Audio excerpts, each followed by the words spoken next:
Bismillahirrahmanirrahim. Assalamualaikum warahmatullahi wabarakatuh. Halo teman-teman, kita jumpa lagi di channel Berkah Minto Farm. Nah, kali ini kita akan bahas teman-teman hasil silase umur 10 hari. Nah, nanti akan kita tunjukkan hasilnya seperti apa, kemudian warnanya seperti apa, bahannya itu apa saja, cara membuatnya bagaimana teman-teman. Sebenarnya silase itu adalah pembuatan yang paling gampang teman-teman, paling gampang, paling mudah. Nah, itu cuma ada beberapa poin yang harus kita cermati agar silase itu tidak gagal, tidak busuk seperti itu teman-teman.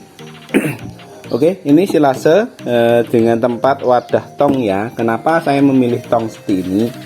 Kalau silase odet dan pakcong maupun sejenis gajahan lainnya itu cocoknya pakai tong teman-teman. Kalau pakai plastik itu dia rentan bocor karena kadar airnya juga banyak, nanti proses udara nih yang keluar dari cacahan rumput itu juga banyak, makanya pakai plastik tuh kebanyakan tuh banyak gatalnya teman-teman dibanding berhasilnya. Makanya lebih bagus lagi kalau teman-teman belajar itu pakai ini, pakai tong yang kecil aja dulu kalau ternaknya itu masih sedikit. Kalau ternaknya udah banyak ya pakai yang gede nggak apa-apa, nanti sehari 2 hari habis. Tapi kalau ternaknya masih sedikit ya pakai yang tong yang kecil 60 liter atau 30 liter gitu teman-teman. Oke, kita buka dulu ya teman-teman. Nah ini, oh ya, bagi teman-teman yang berminat tong atau drum untuk fermentasi kayak gini bisa WA kita, WA nya ada di video. Silakan mau pesan tong bisa kita kirim dengan minimal order itu 1 pickup penuh ya. Untuk area Seluraya boleh, Boyolali boleh, atau yang rada jauhnya dikit juga boleh. Oke ya, kita buka dulu.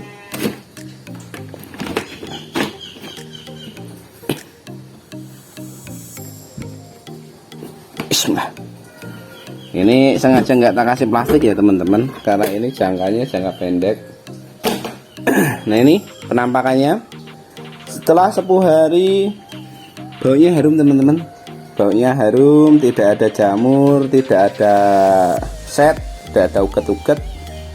Nah ini bekatolnya di sini. Nah fungsinya bekatol di sini itu apa mas? Fungsi bekatol atau dedak di atas ini adalah menyerap kadar air teman-teman. Jadi kalau kita buat kayak gini, dia sering sekali kayak nguap, kayak ngembun gitu. Nah ini nanti ini jadi rada-rada basah kan, karena tugasnya dia memang menyerap yang itu. Kemudian bahannya apa saja mas? Untuk bahannya di sini namanya silase, kita cuma rumput aja teman-teman. Jadi ini bawahnya rumput semua. Nah ini rumput semua, warnanya kuning keemasan. Ini rumput semua teman-teman. Jadi tanpa tambahan bahan apapun kecuali bekatol ini ya. Nah kayak gini. Jadi perlu teman-teman pahami dulu apa itu silase, apa itu fermentasi, itu ada perbedaannya teman-teman. Kalau silase metode pengawetan pakan hijauan tanpa apapun teman-teman, ingat ya, tanpa campuran apapun. Adapun campurannya itu bekatol atau bahan kering itu untuk mengurangi kadar air teman-teman. Jadi kalau teman-teman bikin silase ditambahi EM4, tambahi molase, itu namanya fermentasi teman-teman, bukan silase. Jadi bedanya itu ya, silase itu pengawetan pakan hijauan tanpa bahan tambahan, misal probiotik, kemudian molase dan lain-lain teman-teman.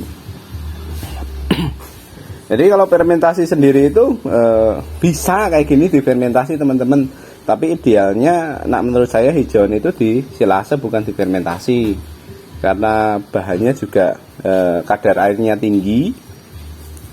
Kalau nggih mas, monggo. Oh sekedar ya mas. Oke teman-teman, ada tamu, saya skip dulu. Nanti kita lanjut bentar. Oke teman-teman, kita lanjut lagi. Tadi perbedaan antara silase dan fermentasi ya.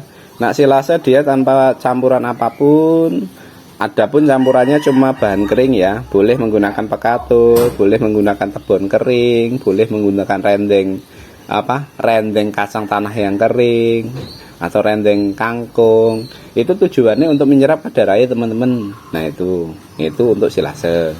Kemudian fermentasi, kalau fermentasi itu dia penambahan probiotik, kemudian molase atau tetes tebu teman-teman. Dan menurutku teman-teman, kalau hijauan seperti ini itu lebih cocok untuk di silase, bukan difermentasi. Karena apa? Karena di dalam rumput ini sendiri, kalau masih hijau ya, hijau kayak gitu, dia masih memiliki bakteri asam laktat teman-teman. Jadi nanti akan terjadi silase atau fermentasi alami. Jadi tanpa perlu kita tambahin, dia pun pasti jadi. Hasilnya ya seperti ini teman-teman. Nah, kenapa sampai milih dengan metode silase mas? Ya balik lagi, karena silase cocoknya itu untuk hijauan teman-teman. Nah, fermentasi misal bahan-bahan kering yang keras dan perlu dilunakkan, itu difermentasi sangat cocok sekali. Nah, itu antara silase dan fermentasi. Kemudian apa kelebihan silase dibandingkan fermentasi? Nah, gini teman-teman, karena di setempat kami adalah metode full silase, maksudnya pakan hijauannya itu silase, dan hijauan untuk yang segar itu jarang-jarang banget. Nah, makanya sekali ngarit itu 3 pickup, 4 pickup kayak gini teman-teman. Kalau saya buat fermentasi ya terlalu lama nanti, penyampuran bahan kering, kemudian operasionalnya. Karena sebenarnya hijauan juga bisa teman-teman. 1 tong kayak gini idealnya itu 5 kilo teman-teman untuk menyerap kadar air. Nanti dia bisa bertahan berbulan-bulan. Kalau metode saya ini silase seperti ini paling di bawah 1 bulan teman-teman. 1 bulan lebih sedikit nggak masalah. Karena kalau dibuat 2 bulan ya jadi. Cuma nanti kadar airnya di bawah itu airnya pada turun semua teman-teman. Karena penyerapan airnya itu nggak ada, cuma di atasnya aja. Nah ini ya. Nah, balik lagi saya terangin, kalau di tempat kami silase ada 2. Silase dengan bahan kering yang sedikit, itu dalam tenggang waktu yang lebih singkat. Kemudian sama silase yang durasi panjang. Durasi panjang itu bisa beberapa bulan, bisa 6 bulan, seperti itu teman-teman. Nah, kenapa saya milih yang singkat? Karena minim biaya operasional, minim bahan kering, otomatis ongkosnya jadi lebih murah teman-teman dibandingkan banyak bahan kering. Sekarang 1 tong kayak gini paling setengah kilo ndak nyampe ini bekatulnya. Itu kan ongkosnya jadi murah, tinggal kita ongkos cacah rumputnya itu sama ongkos ngarit. Kemudian kalau kita buat yang durasi panjang, 1 tongnya itu butuh sekitar 5-6 kilo. Lah itu dikali teman-teman, 1 kilonya 2.500. Berarti seandainya ini 5 kilo itu dia butuhnya sekitar 12.500 satunya. Nah, bikin 1-2 nggak masalah teman-teman. Tapi kalau sekali bikin 40 tong itu langsung muni deal kayak ngono teman-teman. Jadi perlu kita belajar manajemen biar dia itu lebih hemat, ngirit itu seperti apa. Itu perlu teman-teman. Jadi tidak asal buat ini nanti biar ini, enggak. Kita cari yang sesimpel mungkin dan seefisien mungkin biar ongkosnya tetap murah, masuk untuk ternak juga masih ada sisa nanti untuk hasilnya teman-teman. Jadi ini ya perbedaan silase dan fermentasi seperti itu. Kalau hijauan itu namanya cocoknya kalau hijauan segar kayak gini di silase dibanding fermentasi. Perbedaannya itu tadi, kalau silase tanpa bahan apapun, adapun campurannya bahan kering untuk menyerap kadar air. Kalau fermentasi itu penambahan probiotik teman-teman.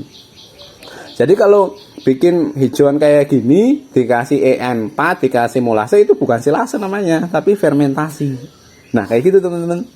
Jadi tanpa ditambahi EM4 pun sebenarnya ini sudah jadi karena sudah ada bakteri asam laktatnya. Kalau kita tambahi EM4 nanti dia tambah lunak banget teman-teman, karena sifatnya dari probiotik itu untuk kayak istilahnya kayak ini loh ya, kayak serat kasar ini jadi lebih lunak, lebih empuk, kayak dihancurin kayak gitu teman-teman.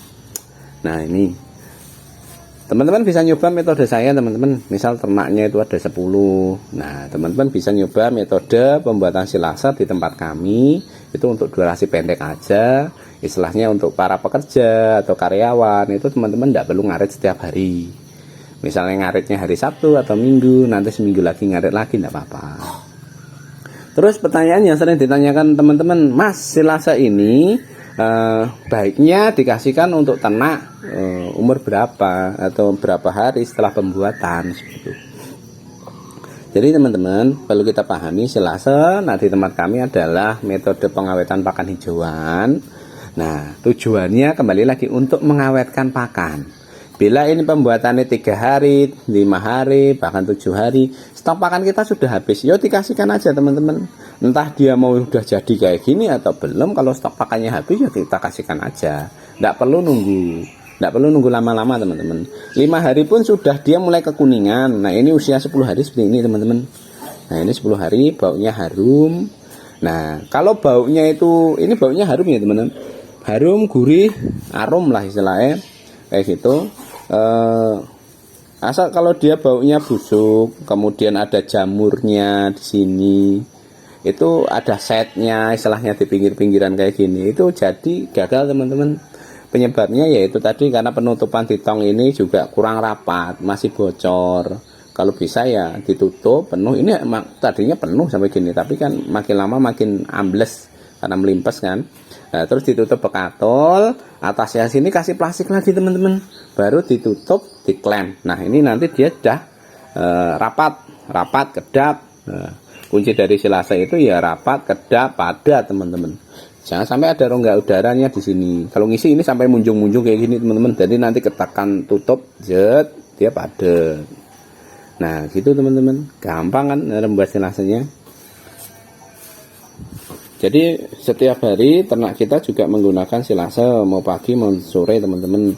Apa dengan silase ini sendiri nanti dia nutrisi tercukupi? Tidak teman-teman. Yang membuat dia tercukupi atau tidaknya itu dari bahannya. Misal teman-teman ini dibikin complete feed sekalian. Complete feed itu apa? Jadi pembuatan silase sudah dikasih brand Polar, katakanlah sudah dikasihkan bungkil kedelai, pastikan bahan-bahan lain, ya berarti nutrisi-nutrisinya sudah digabung di sini, itu namanya complete feed teman-teman. Itu nanti dia sudah tercukupi. Tapi kalau hanya rumput dan kayak gini, kayak bekatul kayak gini, apa dedak kayak gini, ini nutrisinya belum cukup teman-teman. Jadi kalau teman-teman di tekad istilahnya, aku pengen full silase odot Pak Song, kemudian kasih bekatul tok kayak gini, itu apa yang akan terjadi? Ternak tetap doyan teman-teman, ternak doyan, gemuknya rada lama. Kemudian kalau untuk breeding itu susunya kempes teman-teman, susunya kempes karena untuk produktivitas susunya itu juga kurang. Jadi kalau untuk breeding itu usahakan perlu pakan tambahan hijauan yang tinggi protein, ataupun dikasih ampas tahu kalau di tempat kami. Nah dengan penambahan seperti itu, produktivitas susunya lancar, banyak, sampai tidak ada kendala. Seperti itu teman-teman. Jadi di sini kita dapatnya itu serat, vitamin sedikit ya, karbohidratnya juga sedikit banget, makanya kita perlu tambahi. Nah seperti itu teman-teman. Ini hasil silase umur 10 hari. Semoga video ini bermanfaat, mengedukasi teman-teman perbedaan antara silase dan fermentasi. Jangan sampai salah ya, ini silase atau fermentasi memang hampir sama tapi ada bedanya. Kalau hijauan cacahnya itu di silase teman-teman, bukan di fermentasi. Tapi ya kembali lagi, mau di fermentasi itu hak pribadi masing-masing. Lagian kalau kita di fermentasi kayak nanti di fermentasi itu penambahan bahan keringnya banyak, ongkosnya banyak kayak gitu. Karena kita penambahan air, otomatis kan harus tambah bahan kering teman-teman. Nah, oke teman-teman, sampai jumpa di video berikutnya. Jangan lupa di like, di komen, di subscribe bila perlu. Apabila di share juga boleh. Nah kayak gitu teman-teman. Apabila ada pertanyaan silahkan komen di bawah, akan saya bantu jawab melalui konten-konten. Nah seperti ini ya teman-teman. Sampai jumpa, dadah.